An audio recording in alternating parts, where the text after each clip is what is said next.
Hello, everyone. Welcome to the very last episode of these season reviews. It feels good to be done. Again, you can check out the roster. It's uploaded as the 2017 reel under my gamertag ChubbyDubs.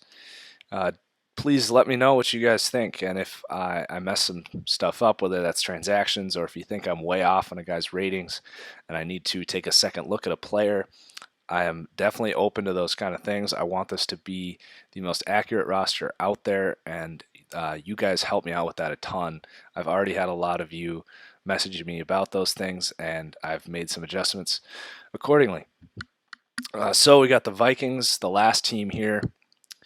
It's a team that really should be pretty good next year. I have them 8th in the power rankings. This defense was phenomenal, but had some injuries down the stretch, and that just caught up with them. Offensive line is going to have to be fixed, though.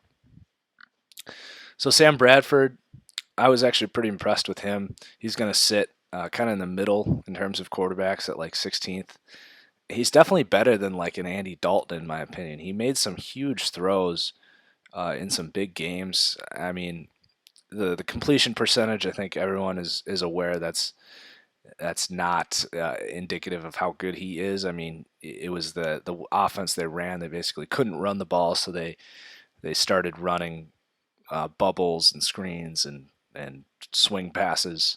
So that completion percentage was definitely inflated, but I mean, Bradford didn't have much of a chance. This offensive line was so bad, and the things he was able to do were pretty impressive. And he was actually extending plays a lot more than I've ever seen from him. And then Bridgewater goes down a little bit just because his athletic ability is going to drop off after this injury, at least until we see him do it. I'm not going to project him to be fully healthy when he comes back. But I've always been a fan of Bridgewater. But that arm strength, and now combined with potentially his legs being weaker, it could be rough. He's not going to play at all in 2017. So he's just going to have to kind of sit here, and we'll see what happens with him.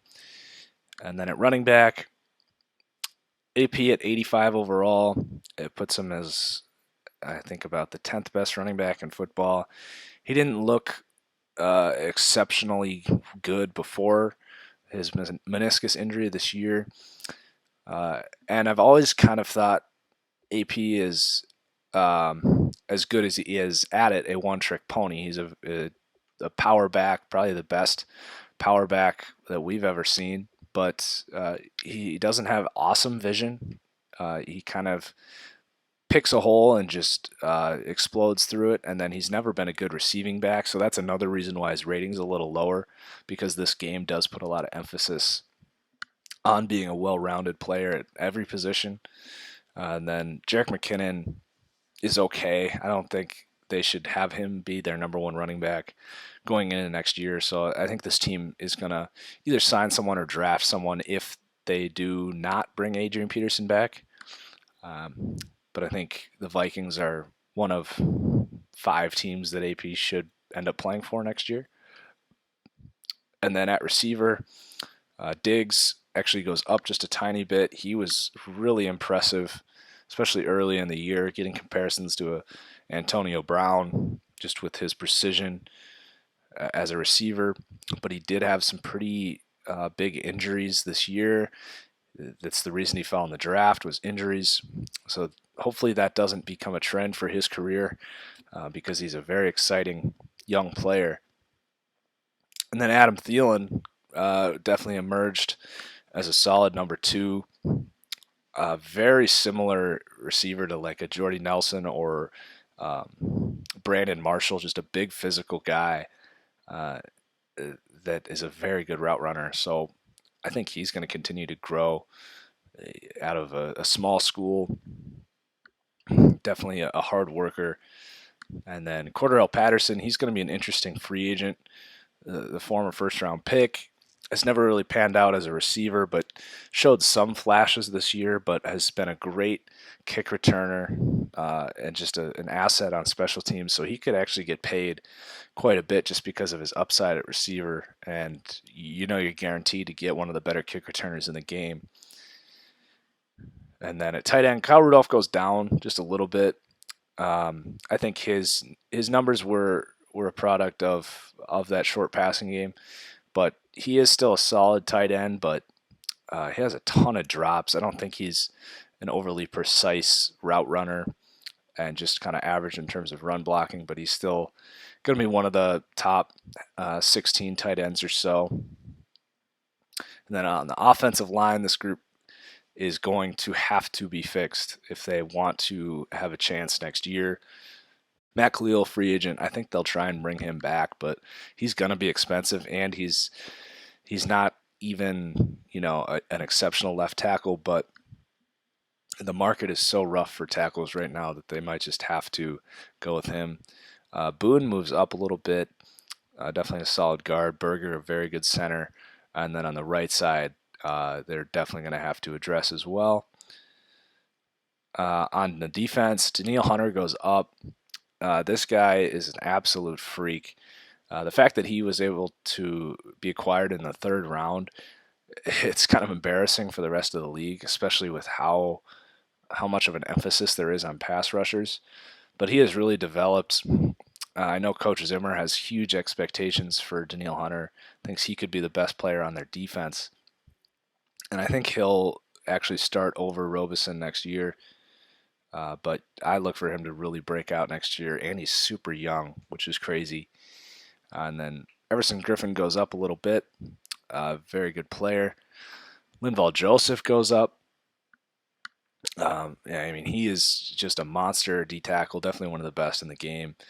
Just his size is just insane if you watch him play. Sharif Floyd probably on his way out, but they have some pretty good depth here. These guys moving up in the ratings. At linebacker, Anthony Barr had a very disappointing year. Don't let his Pro Bowl bid fool you. He was put in as a replacement.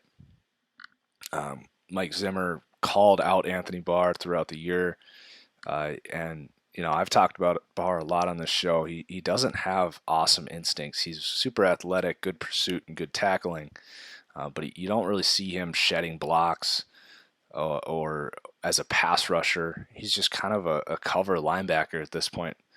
And until he can add more versatility to his game, he's going to continue to struggle. And then Eric Kendricks, the total opposite. This guy has a nose for the football. He's going to continue to develop, and I could see being one of the better inside linebackers in a couple of years. And then they could really use someone else other than Chad Greenway, who's just still a solid player, but definitely getting old. And then these corners, super solid secondary. I've always thought Rhodes a tiny bit overrated, but definitely a great season. Definitely gets a lot of holding calls, but again, just a great year. We'll see if he can follow up. I actually think Trey Waynes is a very good corner as well. And Terrence Newman continues to play pretty well despite being so old. And then Munnerlin's a free agent. Mackenzie Alexander goes down. Really struggled and didn't earn any playing time. But between Rhodes and Waynes, they definitely have two good outside corners. Could use another guy, assuming they let Munnerlin go to play in the corner or in the nickel. And then Harrison Smith goes up a little bit, total stud. Does have a lot of injury history, which is concerning. And then Sendejo doesn't really move at all. So that's it, guys. We're done with all these reviews. Thanks to everyone that watched all these, and especially to the people that helped me build this roster a little bit through your suggestions. And then the plan is to do some other videos. If you guys have any ideas for stuff I could do, right now I'm thinking of doing like a most overrated and underrated player on each team, which I think could be interesting. Let me know about that. But yeah, thanks guys, and we'll see you for the next videos. Peace out.